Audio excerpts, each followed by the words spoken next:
নমস্কাৰ বন্ধুসকল, মই আপোনালোকৰ লগত আজি কিছু সময় কথা পাতিম এটা সুন্দৰ বিষয়ৰ ওপৰত। বৰ্তমান কৰোনা গোটেই বিশ্বত আতংকৰ সৃষ্টি কৰিছে। এই কৰোনা মহামাৰীৰ সময়ত আমাক নিজকে, নিজৰ পৰিয়ালটোক সময়ৰ লগত যুঁজিব পৰাকৈ প্ৰস্তুত কৰি ৰখাৰ প্ৰয়োজন আছে।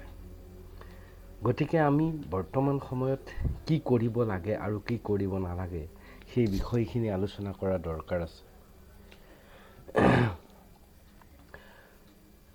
মই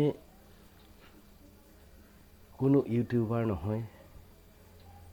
মই বিশেষকৈ বৰ্তমান এই পেণ্ডেমিক সময়ত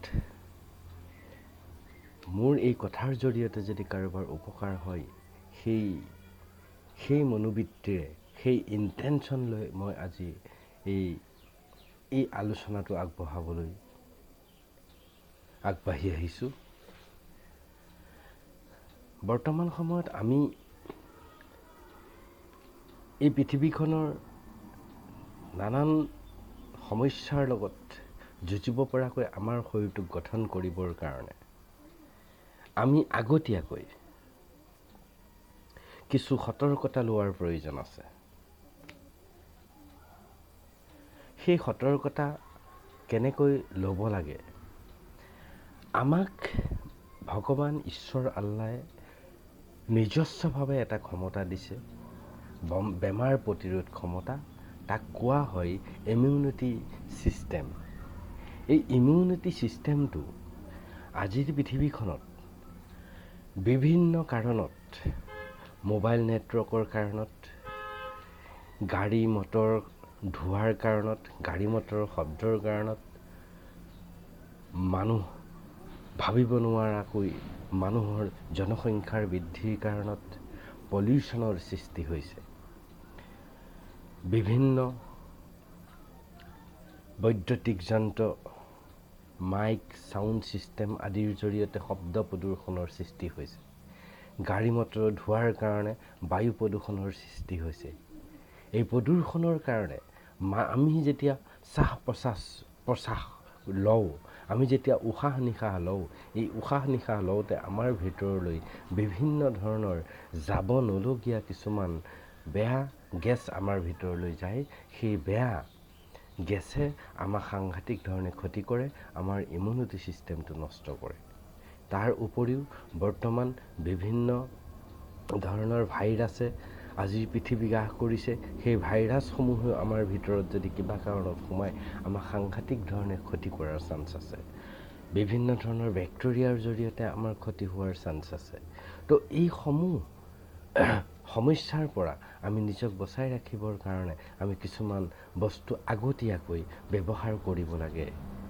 তো আমাৰ ইমিউনিটি ছিষ্টেমটোক যদি আমি ষ্ট্ৰং কৰি ৰাখোঁ, তেতিয়াহ'লে আমি এই যিবিলাক মই নাম লৈছোঁ, এই সমস্যাবিলাক আমাৰ শৰীৰত সোমাব নোৱাৰিব। আমাৰ শৰীৰৰ বেমাৰ প্ৰতিৰোধ ক্ষমতাটো যেতিয়া ষ্ট্ৰং হৈ থাকিব, সেই প্ৰতিৰোধ ক্ষমতাই এই সমস্যাবিলাকক আমাৰ বডিলৈ যাব নিদিয়ে, ভিতৰলৈ যাব নিদি তাক অট'মেটিকেলি বাহিৰলৈ লৈ আহিব।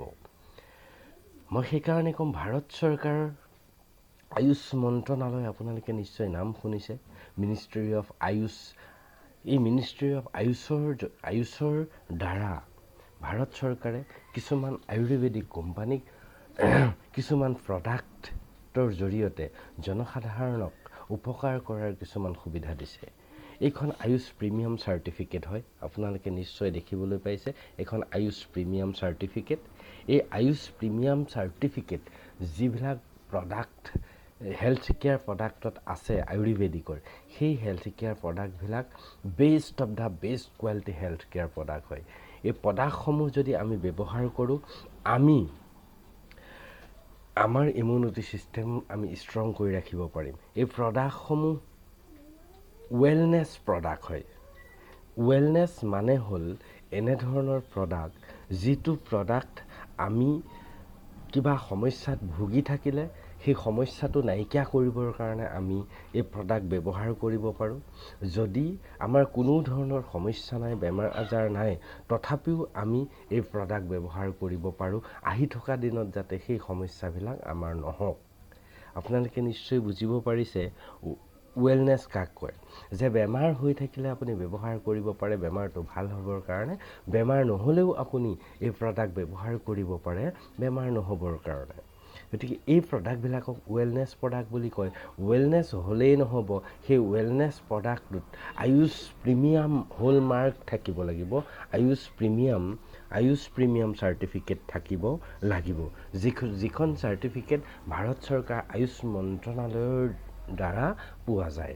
এখন এনেই পোৱা চাৰ্টিফিকেট নহয়, এটা প্ৰডাক্টত বহু দীঘলীয়া চাইণ্টিফিকেলি ছিষ্টেমত পৰীক্ষা নিৰীক্ষা কৰাৰ পিছত সেই প্ৰডাক্টটোৰ কোৱালিটিৰ ওপৰত বেছ কৰিহে আয়ুষ প্ৰিমিয়াম চাৰ্টিফিকেট দিয়ে। প্ৰডাক্টটোৰ কোৱালিটি জেনেৰেলি আমি সাধাৰণতে তিনি ধৰণৰ পাওঁ। এটা গুড বুলি কোৱা হয়, গুড মানে ভাল, এটা বেটাৰ ভালতকৈ বেছি ভাল, আৰু এটা হ'ল বেষ্ট অফ দ্য বেষ্ট আটাইতকৈ ভাল। যিটো প্ৰডাক্টত গুড বুলি কোৱা হয় তাক আয়ুষ মন্ত্ৰণালয়ে কোনো ধৰণৰ চাৰ্টিফিকেট নিদিয়ে মাই ডিয়াৰ ফ্ৰেণ্ডছ। যাক বেটাৰ বুলি কোৱা হয় তাক আয়ুষ মন্ত্ৰণালয়ে এখন ষ্টেণ্ডাৰ্ড চাৰ্টিফিকেট দিয়ে, আৰু যাৰ quality best of the best হয় তাক আয়ুষ মন্ত্ৰণালয়ে premium hallmark Ayush premium certificate প্ৰদান কৰে।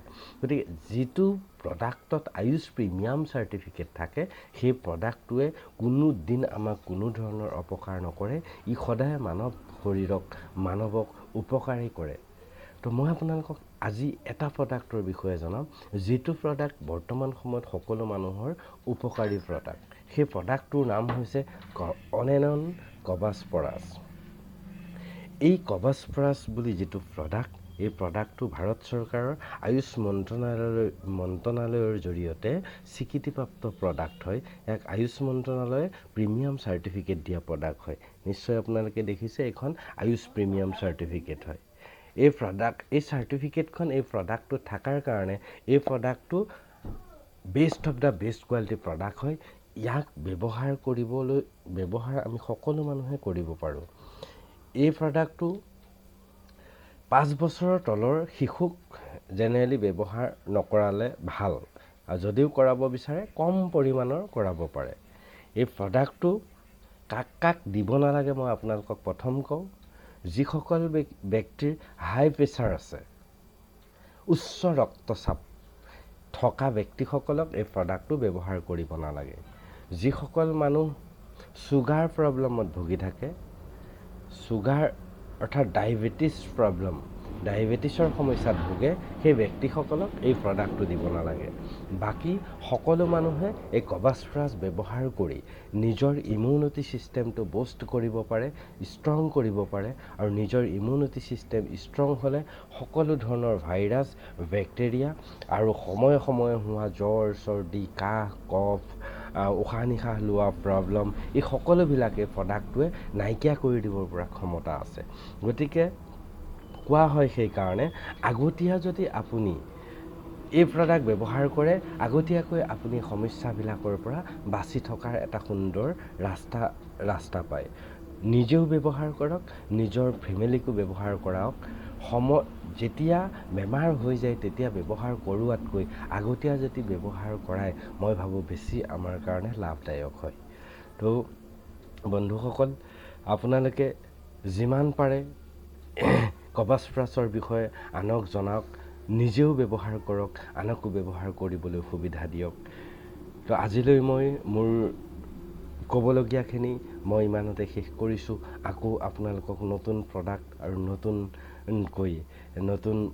প্ৰডাক্টৰ জৰিয়তে আপোনালোকক ইনফৰমেশ্যন দিবলৈ চেষ্টা কৰিম, আৰু পুনৰ আপোনালোকক লগ পাম। জয় হিন্দ।